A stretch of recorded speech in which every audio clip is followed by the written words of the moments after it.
Not it. The reason for the negativity is because for so long, the mindset around this program has been, we're winning in spite of being South Carolina. Let me say that again. The mindset, especially under the Muschamp coaching staff, was we won this game in spite of the fact that we're at South Carolina. Tavares Robinson, defense coordinator, 5 years, would say in quiet circles that he can't recruit the same level of athlete at South Carolina. That if you want an elite recruit, you got to have a different logo on the side of your helmet. And if you got an elite recruit, it was in spite of having a Gamecock logo on your helmet. I mean, defensive line coach Lance Thompson tweeted out back in 2018 that it was a modern-day miracle that South Carolina made a bowl game. Think about that. A modern-day miracle that South Carolina won 7 games back in 2018. That was the mindset. The only thing that's missing at South Carolina is that mindset. It's changing that mindset. The mindset of we win in spite of being South Carolina. The missing part of this program is changing the mindset of South Carolina wins not in spite of being South Carolina, but because of South Carolina. That is what not only this fan base, but the football program is missing. We aren't winning in spite of South Carolina. We're winning because we are South Carolina, because we have the facilities, because we have the recruiting base, because we're in the SEC, because we have a good stadium, because we have the buy-in, because we have the money.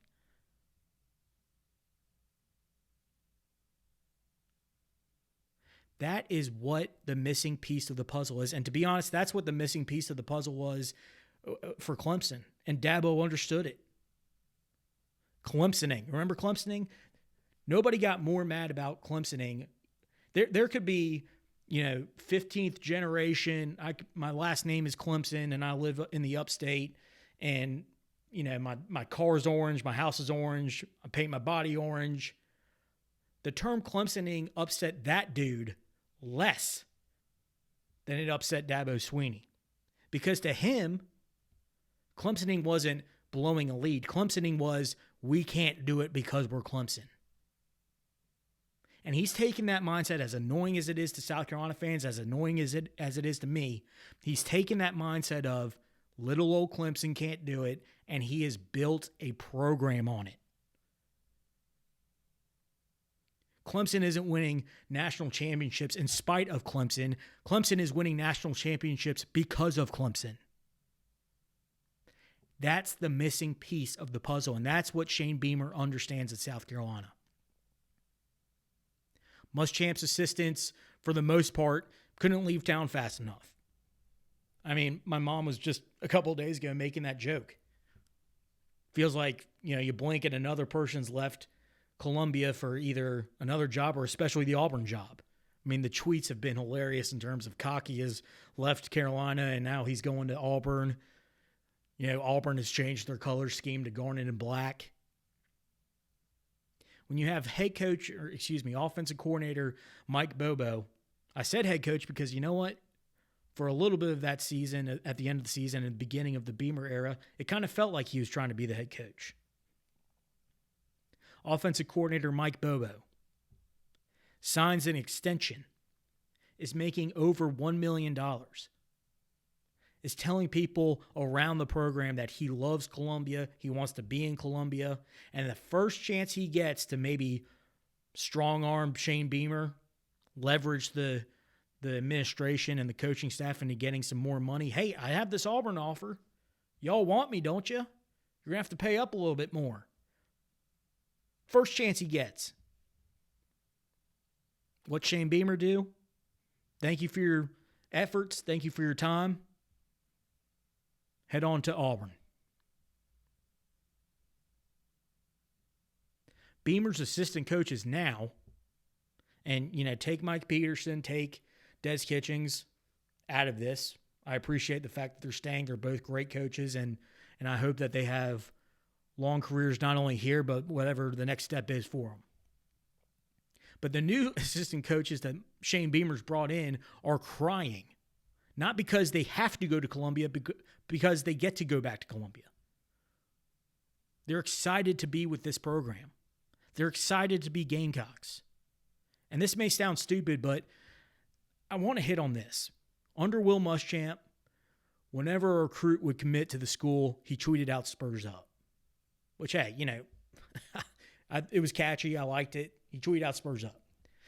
And it was something that it came out that both he and his wife kind of came up with. And God bless him. I love the idea behind it. It's catchy. I get it. I liked it. But Muschamp came up with it. This wasn't a South Carolina saying. This wasn't, like the Roll Tide or War Eagle or Hotty Toddy. This wasn't a South Carolina saying. This was something that Muschamp came up with. The fan base didn't come up with it. Players didn't come up with it. The Muschamps came up with it. When asked about it a few years ago, Muschamp said, I wanted, and I quote, I wanted to have a way to let our fan base know that a young man wanted to be at South Carolina. Think about those words. I wanted to have a way to let our fan base know that a young man wanted to be at South Carolina. He wanted to be here. That was newsworthy in the Muschamp era. Somebody wanting to be here. That wasn't the standard or the expectation. That was the pinnacle. That was newsworthy. That somebody wanted to be at South Carolina. Could you believe somebody wanted to be at South Carolina? They do. I can't believe it. Spurs up. Beamer's outlook has been the exact opposite. Shouldn't it be surprising that somebody wants to be here? It shouldn't be surprising. It should be expected. And when it's expected that recruits want to be here, when it's expected that they want to be part of the Gamecock family, that it's expected to feel at home to be in Columbia, that's how you change the mindset from winning in spite of being a Gamecock to winning because you're a Gamecock. It's not Spurs up. Somebody wants to be here. It's welcome home. Let's get to work. And that's why you're seeing different pieces of the puzzle. And part of it, yes, is necessity. Some of it is we're thin at a couple of different spots on the roster. But that's why you have a linebacker from Delaware, a wide receiver from Georgia Tech, a preferred walk-on that's featured on NBC Nightly News. That's why you have different pieces of the puzzle coming to Columbia. Do we need them? Of course. But we not only need them because we're thin at certain positions, we need them because it adds to the culture. Not, oh my goodness, they want to be here. It's welcome here, welcome home. Let's get to work. So you're South Carolina. When's the last time you've been afraid of Tennessee? When's the last time, to be honest, you've been afraid of Florida? You've lost to them 3 straight years, but those games have been close, even when Florida was the better program, head and shoulders better program. You felt the pieces were there, and that's why people gave me a hard time, and they should have for a lot of reasons, but that's why I was so perplexed, and I wanted to stick with Muschamp basically until the A&M game this year.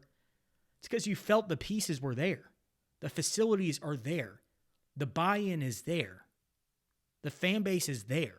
The recruiting is there. What wasn't there was the mindset, was the culture, was the idea that South Carolina wins not in spite of itself, but because of itself. That it's not newsworthy somebody wants to be here. It's expected somebody wants to be here.